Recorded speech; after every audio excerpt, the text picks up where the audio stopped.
जय गुरुदेव। प्रोफेसर हरार की भविष्यवाणी। प्रोफेसर हरार का जन्म इजराइल के एक धर्मनिष्ठ यहूदी परिवार में हुआ था।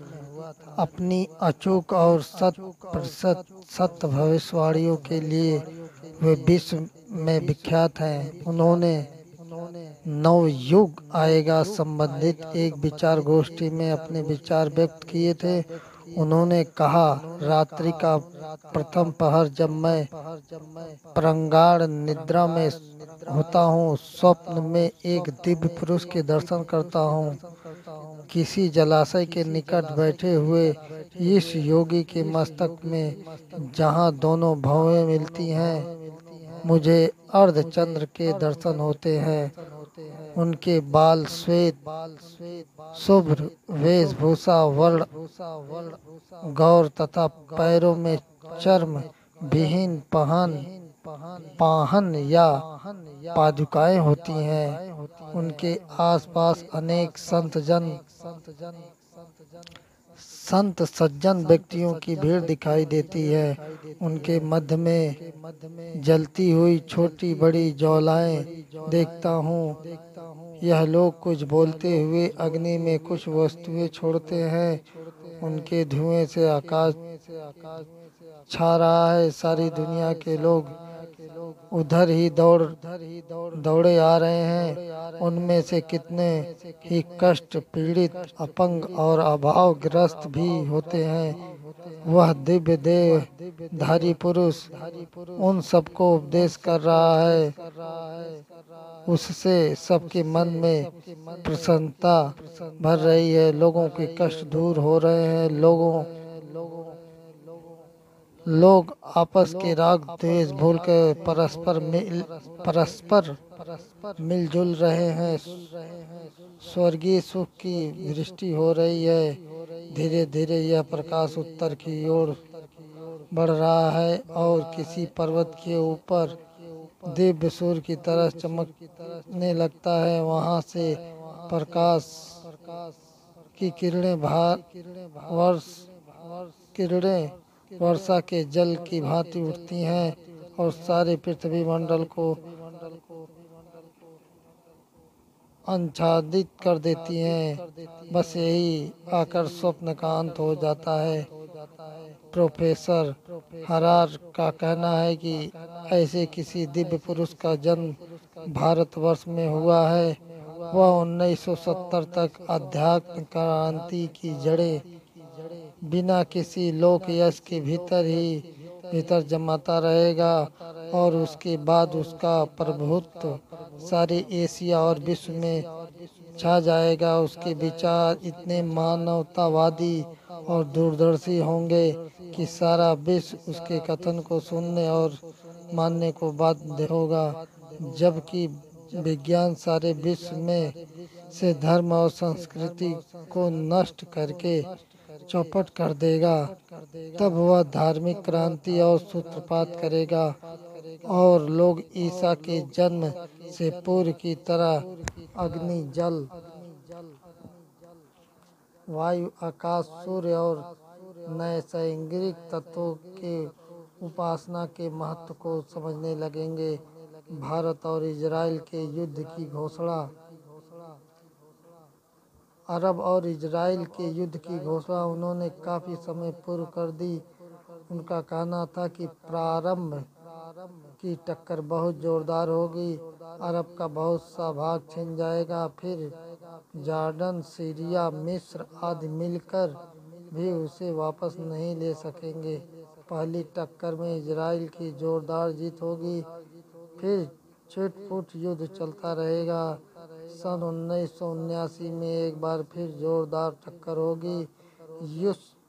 इस युद्ध में धर्म के नाम पर अरब शेष विश्व के अधिकांश इस्लामी देशों को संगठित कर लेगा।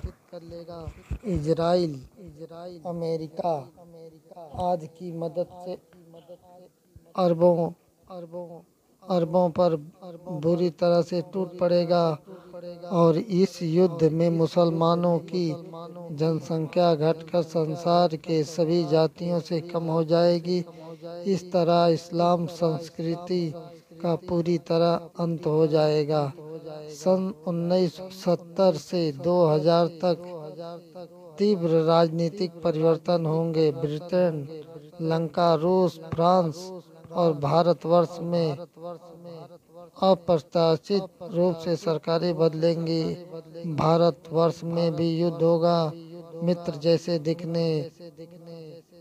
दिखने वाले पड़ोसी देश आक्रमण करेंगे या आक्रमण के समय मौन रहेंगे। अधिकांश प्रतिपक्ष का समर्थन करेंगे। प्रजातंत्र होते हुए भी अधिकांश राज्यों में राष्ट्रपति शासन होगा। सन 72 के बाद नेतृत्व उन लोगों के हाथ में होगा जिनकी पहले लोगों ने कल्पना न की होगी। वे लोग वीर होने के साथ साथ धर्मनिष्ठ होंगे।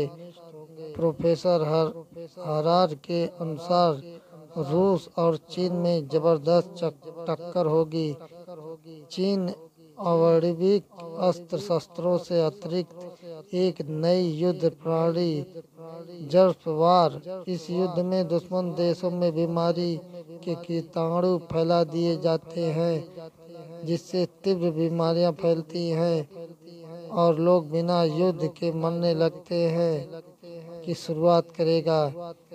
रूस चीन को मुंह तोड़ जवाब देगा और उसकी अब तक की समस्त वैज्ञानिक प्रगति को भ्रष्ट कर देगा। इस बीच तिब्बत स्वेच्छा से भारत से संबंध कर लेगा। सन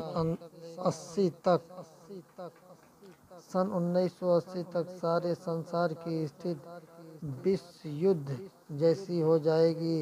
उसमें अधिकांश छोटे छोटे देश टूटकर बड़े देशों में विलीन हो जाएंगे। भारत इन सबका अगुवा होगा। संयुक्त राष्ट्र संघ अमेरिका से टूटकर भारतवर्ष चली आएगी। वहाँ उसका नए सिरे से संगठन होगा। भारतवर्ष चिरकाल तक उसका अगुवा और अध्यक्ष रहेगा। भारत कई विलक्षण आयुधों का निर्माण करेगा। हिमालय में किसी गुप्त खजाने और बहुमूल्य संस्कृति उत्पादनों का गुप्त भंडार मिलेगा। हिमालय के अधिकांश भागों में आबादी हो जाएगी। वह देश दुनिया का सबसे बड़ा पर्यटक स्थल होगा। रूस, अमेरिका, ब्रिटेन, फ्रांस व जर्मनी जैसे देश मिलकर भी आज जो वैज्ञानिक खगोलीयन सफलताएं अर्जित नहीं कर सके वह भारत अकेले ही कर लेगा। इस भारत वर्ष की उन्नति के लिए लोग दांतों तले उंगली दबाएंगे। सबसे आश्चर्य की बात यह हो गई कि यह सब धार्मिक विचार वाले लोगों के द्वारा होगा। सारी दुनिया के लोग भारतीयों के समान शाकाहारी होंगे।